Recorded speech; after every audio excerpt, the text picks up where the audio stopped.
Hello everyone, welcome back to Clay Soldier's Conquest, and I am not a happy person. I just spent like an hour recording this week's Clay Soldier Conquest episode, and the audio, for whatever reason, had a noise in the background, like in where the game's audio is supposed to be at, or something on it. Some sort of second track. That actually doesn't happen with Fraps. Yeah, Fraps doesn't do a dual track thing.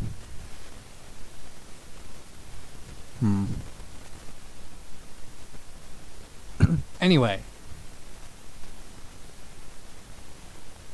I think the best way for me to explain it is that when I record with Fraps using this microphone, it only records one audio output.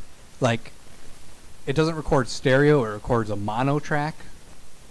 So you're only getting audio out of one headset. Like, let me show you right now. See, this is how Fraps typically records. It records so that you're only hearing right here. And when I go in to edit it, I have to tweak it so that you hear it like this. So my voice comes out from both headsets like a normal recording should. Now, for whatever reason, there was a jackhammer-like noise happening in the track where the missing audio usually is at. Like, there's not supposed to be any audio in that track when I record with Fraps using this headset.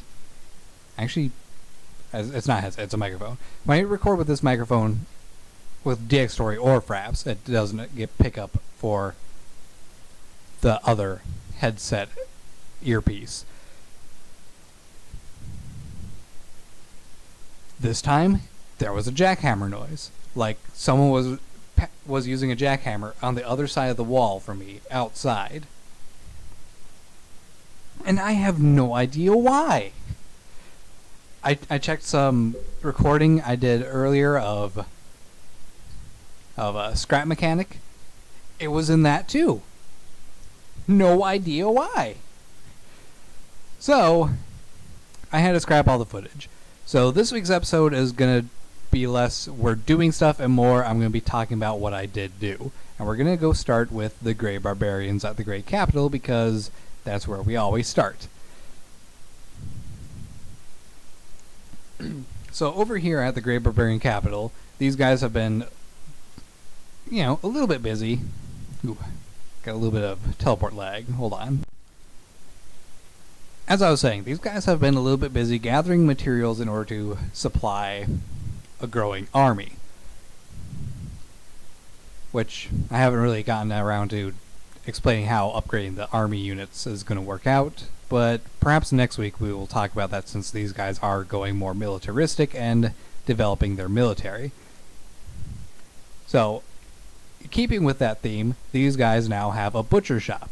A butcher shop takes cows or chickens you get from the tier 3 farm, and with cows they get butchered into 4 bones, 4 steaks, and 6 leather. Chickens get turned into 2 bones, 2 feathers, and 1 chicken. Now the feathers, they're not useful yet because I still have to think of how I'm going to do like a unit cannon type thing where I can have the unit cannon shoot soldiers to any part of the map or something.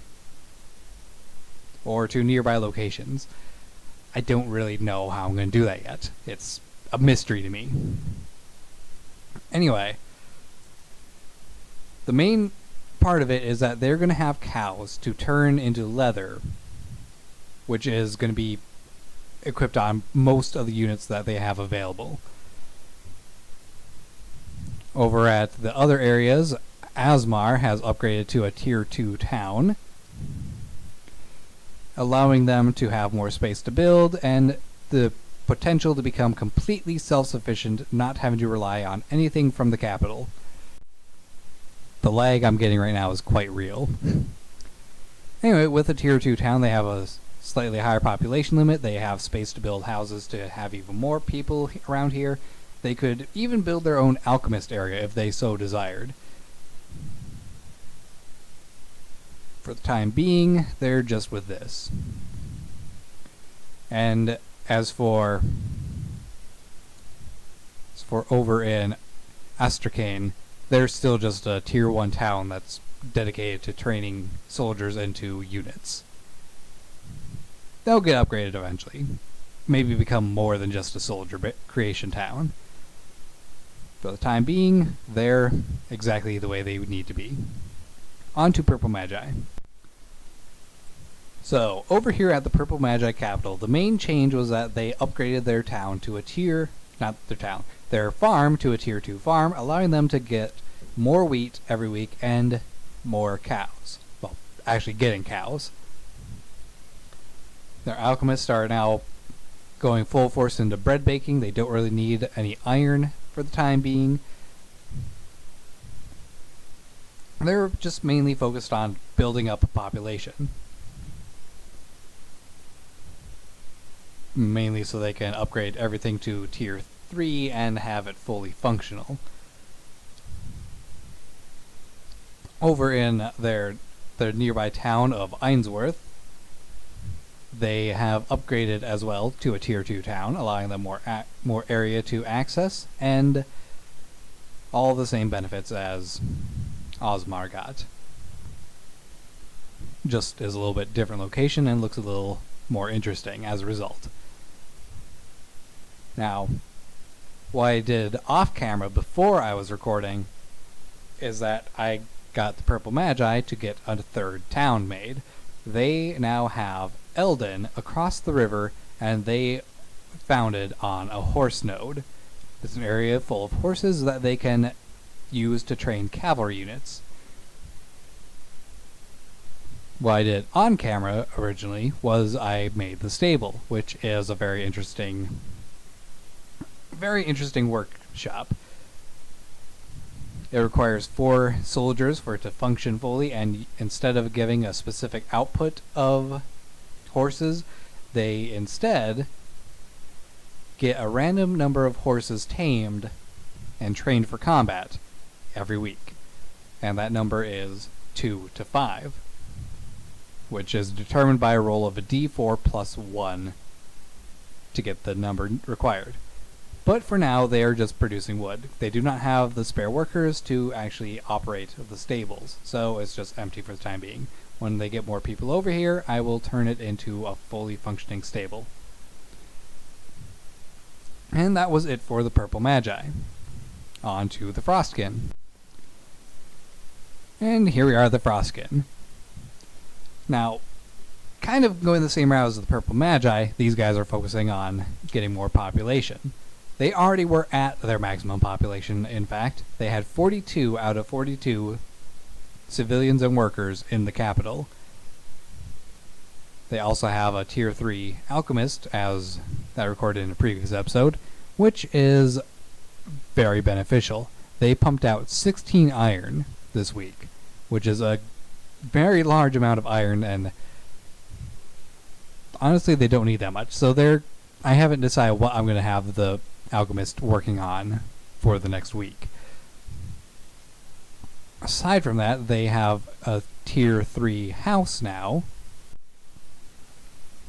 A tier 3 house is a very modest improvement over a tier 2 house, giving an extra 5 civilians, for a total of 20 at tier 3.